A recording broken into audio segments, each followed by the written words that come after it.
Искусство победы – этот новый арт-проект знакомит жителей республики с Великой Отечественной войной посредством картин.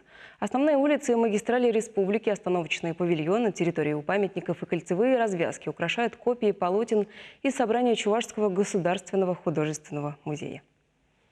Для проекта отобрали 28 картин, созданных нашими земляками и художниками из других регионов.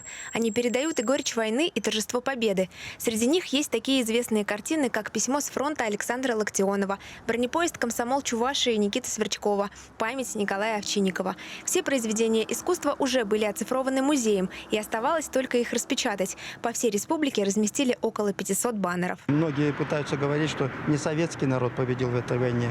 Именно советский народ победил. И это должны знать мы, наши дети, наши правнуки, внуки должны знать.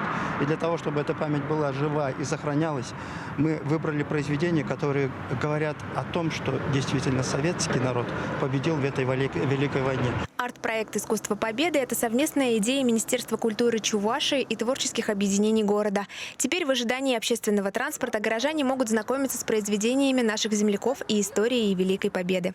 Мы долго думали, как в этом году необычно представить победу как таковую. Да? Юбилейный год 75 лет. И я нашел исторические факты о том, что во время войны к нам были эвакуированы в том числе и художники, которые рисовали и делали выставки в 1941-1943 году. Они были везде. И мы решили эти выставки вывести на улицы. И если сейчас жители нашей республики очень внимательно будут вглядываться в эти работы и запоминать их, и интересоваться ими, мы были бы, конечно, очень благодарны всем, кто проявит интерес к этим работам. «Искусство победы» – не последний проект, связанный с популяризацией произведений искусства. К концу мая организаторы планируют разместить в Чебоксарах еще 100 картин, но уже с изображениями великих людей республики. Татьяна Самсонова, Алена Артемкина, Леонид Петров, Виктор Степанов, Вадим Владимиров. Вести Чувашия.